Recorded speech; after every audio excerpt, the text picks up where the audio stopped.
ರಾಮನಗರ ರಾಷ್ಟ್ರೀಯ ಲೋಕ್ ಅದಾಲತ್ನಲ್ಲಿ ರೈತರ 48 ಪ್ರಕರಣಗಳು ಇತ್ಯರ್ಥಗೊಂಡಿವೆ. ವಿದ್ಯುತ್ ಪ್ರಸರಣಾ ಮಾರ್ಗದ ಸಂತ್ರಸ್ತ ರೈತರಿಗೆ ಶೇಕಡಾ 35ರಷ್ಟು ಹೆಚ್ಚಿನ ಪರಿಹಾರವನ್ನು ವಿತರಿಸುವ ಒಪ್ಪಂದದೊಂದಿಗೆ ಲೋಕ್ ಅದಾಲತ್ನಲ್ಲಿ 48 ಪ್ರಕರಣಗಳನ್ನು ರು. 2.21 ಕೋಟಿ ರು ಮೊತ್ತಕ್ಕೆ ಇತ್ಯರ್ಥಪಡಿಸಲಾಗಿದೆ. ಶನಿವಾರ ರಾಮನಗರ ಜಿಲ್ಲಾ ನ್ಯಾಯಾಲಯದಲ್ಲಿ ನಡೆದ ರಾಷ್ಟ್ರೀಯ ಲೋಕ್ ಅದಾಲತ್ನಲ್ಲಿ ಈ ಪ್ರಕರಣಗಳನ್ನು ರಾಜಿ ಸಂಧಾನದ ಮೂಲಕ ಇತ್ಯರ್ಥಪಡಿಸಿಕೊಳ್ಳಲಾಯಿತು. ವಿದ್ಯುತ್ ಮಾರ್ಗ ಎಳೆದಿದ್ದ power grid NM transmission limited ಮತ್ತು ಸಂತ್ರಸ್ತ ರೈತರು ಒಪ್ಪಿಗೆ ಸೂಚಿಸಿದ್ದರು. ಇದರಂತೆ ನ್ಯಾಯಾಧೀಶರು, ವಕೀಲರ ಸಮ್ಮುಖದಲ್ಲಿ ರೈತರು ಹಾಗೂ ಸಂಸ್ಥೆಯ ಪ್ರತಿನಿಧಿಗಳು ಒಂದು ನಿರ್ಣಯಕ್ಕೆ ಬಂದು ಪ್ರಕರಣವನ್ನು ಇತ್ಯರ್ಥಪಡಿಸಿಕೊಂಡರು. ಕಳೆದ ಶನಿವಾರ ನಡೆದ ಲೋಕ್ ಅದಾಲತ್ನಲ್ಲಿ ಜಿಲ್ಲಾ ಪ್ರಧಾನ ಮತ್ತು ಸತ್ರ ನ್ಯಾಯಾಧೀಶರು ಹಾಗೂ ಜಿಲ್ಲಾ ಕಾನೂನು ಸೇವೆಗಳ ಪ್ರಾಧಿಕಾರದ ಅಧ್ಯಕ್ಷರಾದ ನ್ಯಾಯಮೂರ್ತಿ ಎಂಎಚ್ ಅಣ್ಣಯ್ಯನವರ ಇವರ ಸಮ್ಮುಖದಲ್ಲಿ ನಡೆದ ರಾಜಿ ಸಂಧಾನ ಯಶಸ್ವಿಯಾಯಿತು. ಈ ಪೈಕಿ ಮಾಗಡಿ ತಾಲೂಕಿನ ಒಬ್ಬ ರೈತರು 32 ಲಕ್ಷ ರು ಹೆಚ್ಚುವರಿ ಪರಿಹಾರ ಪಡೆದರು. ಈ ಕುರಿತು ನ್ಯಾಯಮೂರ್ತಿ ಎಂಎಚ್ ಅಣ್ಣಯ್ಯನವರು ಸುದ್ದಿಗಾರರೊಂದಿಗೆ ಮಾಹಿತಿ ಹಂಚಿಕೊಂಡರು. ಈ ವೇಳೆ ವಕೀಲ ಸಂಘದ ಜಿಲ್ಲಾಧ್ಯಕ್ಷ ಕೆ ಕೆಂಪಯ್ಯ, ಜಿಲ್ಲಾ ಕಾನೂನು ಸೇವೆಗಳ ಪ್ರಾಧಿಕಾರದ ಸದಸ್ಯೆ ಕಾರ್ಯದರ್ಶಿಗಳಾದ ಸವಿತಾ ಪಿಆರ್ ಸೇರಿದಂತೆ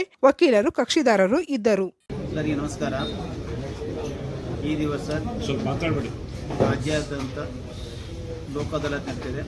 ಬೆಂಗಳೂರು ದಕ್ಷಿಣ ಜಿಲ್ಲೆಯಲ್ಲಿ ಪ್ರತಿ ಲೋಕ ಅದಾಲತ್ನಲ್ಲಿ ವಕೀಲರು, ಪತ್ರಕರ್ತರು ಮತ್ತು ಕಕ್ಷಿದಾರರು ಬಹಳ ಸಹಕರಿಸಿದ್ದರಿಂದ ಸಾಕಷ್ಟು ನಾವು ಕೇಸ್ಗಳನ್ನು ಇತ್ಯರ್ಥಪಡಿಸಿದ್ದೇವೆ. ರಾಮನಗರ ಜಿಲ್ಲೆಯಲ್ಲಿ ಒಟ್ಟು 61,852 ಕೇಸಿದ್ದು ನಾವು ಐಡೆಂಟಿಫೈ ಮಾಡಿದ್ದು 7,434. ಕನಿಷ್ಠ ಒಂದು 5,000 ಈ ದಿವಸ ಲೋಕ ಅದಾಲತ್ ನಾವು ಇತ್ಯರ್ಥಪಡಿಸಲು ಮಾಡಿದ್ದೇವೆ.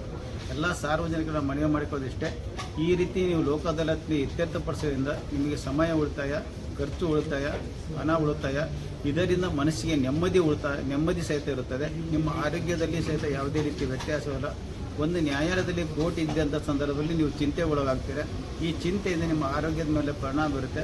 ಅದಕ್ಕೋಸ್ಕರವಾಗಿ ಒಬ್ಬ ನ್ಯಾಯಾಧೀಶರು, ವಕೀಲರು ಹಾಗೂ ಹಿರಿಯ ವಕೀಲರು ಎಲ್ಲರ ಸಮಕ್ಷಮ ಎಂಥ ಪ್ರಕರಣ, ರಾಜಿ ಆಗ್ತಕ್ಕಂಥ ಯಾವುದೇ ಪ್ರಕರಣ ಇದ್ದರೂ ಸಹಿತ ನಿಮ್ಮೆಲ್ಲರ ಮನಸ್ಸು ಇರ್ತದೆ. ಅದಕ್ಕೆ ತಮ್ಮ ಸಹಕಾರ ಮುಖ್ಯ.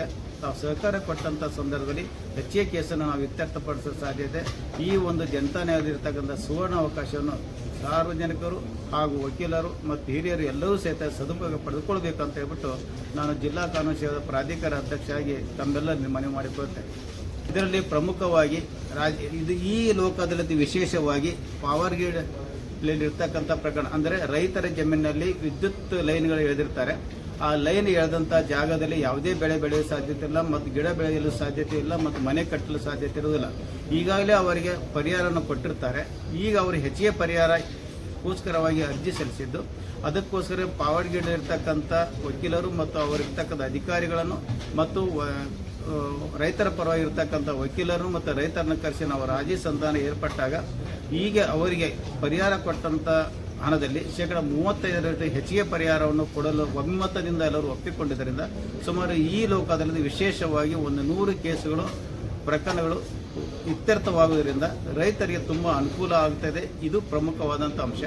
ಅದೇ ರೀತಿ ಗಂಡ ಹೆಂಡತಿಯರಿರ್ತಕ್ಕಂಥ ಪ್ರಕರಣ, ರಾಜಿ ಆಗ್ತಕ್ಕಂಥ ಕ್ರಿಮಿನಲ್ ಪ್ರಕರಣಗಳು, NIT ಪ್ರಕರಣಗಳು ಸಹಿತ ಸಾಕಷ್ಟು ನಮ್ಮ ಸಿವಿಜೆ ಜೂನಿಯರ್ ಡಿವಿಷನ್ನು, ಹಿರಿಯ ವಿಭಾಗ ಹಾಗೂ ತಾಲೂಕಿನಿರ್ತಕ್ಕಂಥ ಎಲ್ಲರೂ ಸಹಿತ ಆತ್ಮೀಯವಾಗಿ ಹೆಚ್ಚಿಗೆ ಕೇಸ್ಗಳನ್ನು ಇತ್ಯರ್ಥಪಡಿಸಲು ಸಹಮತಿಯಿಂದ ಒಪ್ಪಿದ್ದಾರೆ. ಅದಕ್ಕೆ ಆಗೋಸ್ಕರವಾಗಿ ಇಂಥ ಒಂದು ಅವಕಾಶ ಸದುಪಯೋಗ ಪಡೆದುಕೊಳ್ಬೇಕಂತೇಳಿ ಪುನಃ ಮತ್ತೊಮ್ಮೆ ನಿಮ್ಮಲ್ಲಿ ವಿನಂತಿಸಿಕೊಳ್ಳುತ್ತೇನೆ.